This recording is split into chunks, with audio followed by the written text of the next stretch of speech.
just like to show our support to the Irish independent hauliers. The trucking industry, the haulage industry, I've served over 20 years in it myself. I no longer work there, I've moved on, but I still like to show some support to people, to truck drivers who are out all night in all weathers, in adverse conditions, just to feed their families and have some sort of quality of life, which the government, Eamon Ryan, Minister of Transport, is hell-bent on diminishing and dismantling. The price of fuel is just ridiculous. The regulation that truckers have to face is just ridiculous as well. Truckers need to make a profit. Profit is not a dirty word. It's okay to profit, despite what some people say. But Dublin city centre has come to a standstill today, particularly around government buildings, and it's a very strong show by the independent truckers.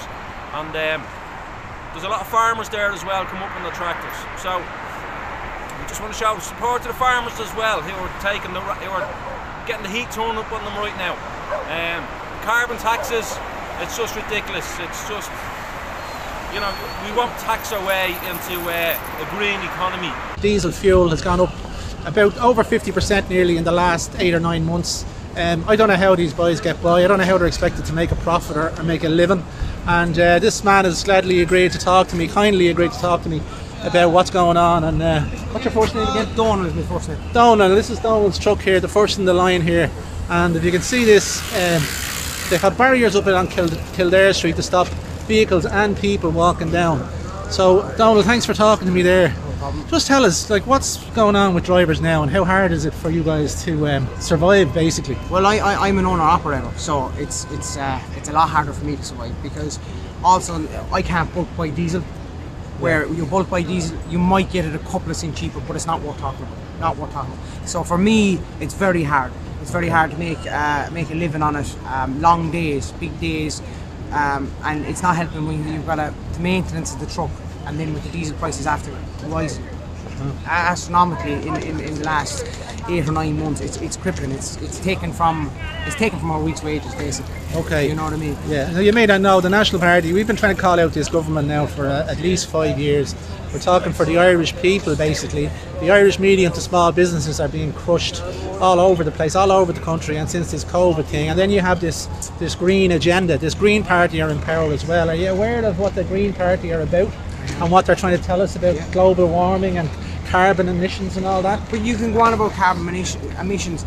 You've got truck drivers now can't afford to change trucks into the newer model. Like my truck there, it's got AdBlue, which is an extra cost on top of diesel, but it's there to reduce carbon. It's there, it's for emissions, it's to reduce carbon. So what's happening is truck drivers now, especially owner-operators, they can't afford to get rid of their older trucks, to come up into newer trucks, to try and work with the carbon, you know, to reduce the emissions, and they're making it more and more difficult.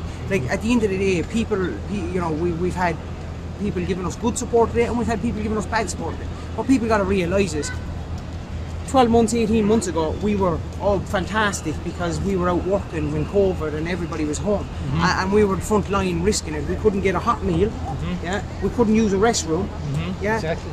We were away from families, right? And I'm not just talking about me. I'm talking about the trucking industry. Yeah, you know, yeah, right? yeah. Everybody is different in what they do, and now they're given, you know, they're not 100% behind us, and they got to remember everything that they eat, what they sleep in, their shower, their house, the people, everything was transported by a truck. And the issue is if they keep raising the price of diesel, it's very hard to try and pass on the price of diesel to rise to customers. And if that's the case, it's going to have a knock-on effect to every member of the public. It's encouraging to see the hauliers and the farmers all around the city today, and the effects can be felt out here in the suburbs, up here at Finglas. We've seen it earlier, we've seen the whole convoys. If the government is serious about saving revenue, I suggest they cut the 5 billion a year to their pet NGO projects and their boondoggles and their quangos, and maybe that money could be better spent on giving some relief to the haulage industry. Full support to the Irish haulage industry and the farmers and all the self-employed people in the country. And you know, we've got to scrap the USC, we've got to scrap property tax. None of this serves the Irish nation. The NGOs do not serve the Irish nation, and That €5 billion a year does not serve the Irish nation.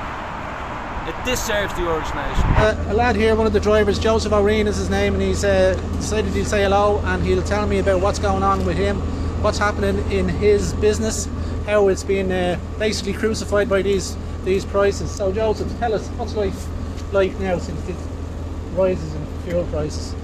I mean, effectively in the last couple of months you've seen yourself there's been 10, 20 cent bumps.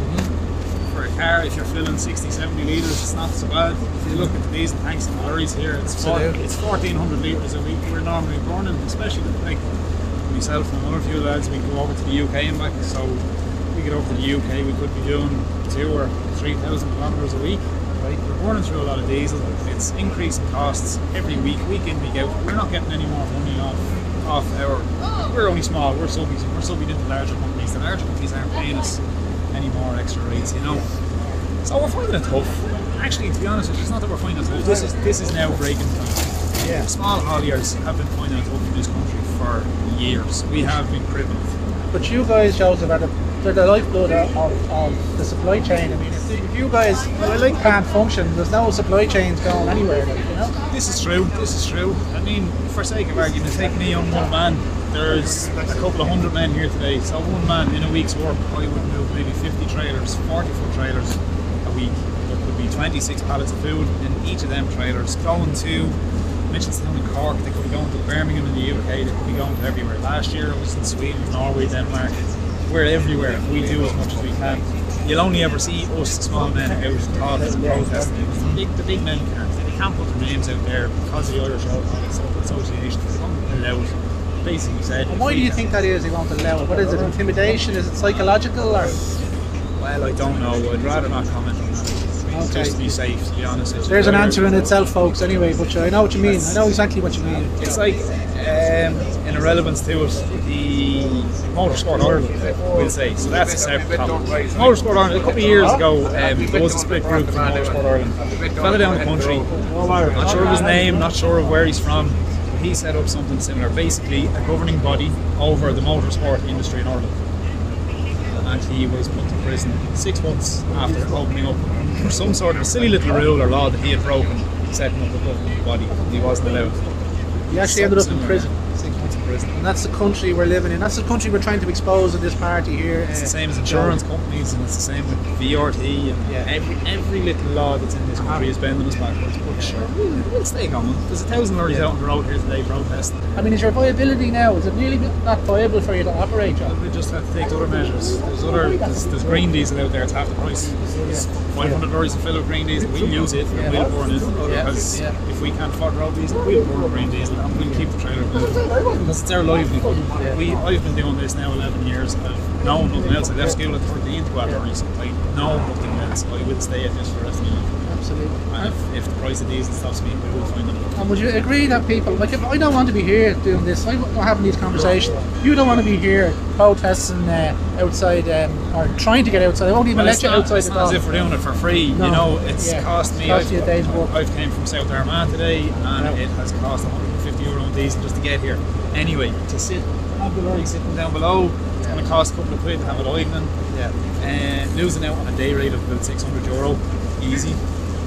Drivers' wages, there's 6 or 7 drivers off today, they still have to be paid. Okay guys, hope you can see me there. Hope you can see all these lads, these parked at Stephen's Green here outside the Shelbourne Hotel. Yeah, good to see somebody protesting the government now at last, and these guys have a lot of clout as regards, you know, they can do an awful lot of blockades and everything else and show this government and teach them a lesson, you know, that there is teach them a lesson that they're not going to push people around forever. They have to stop. They have to start to listen to the people. I appreciate your talking to me, and best of luck. And I hope something comes to fruition out of this. Cheers.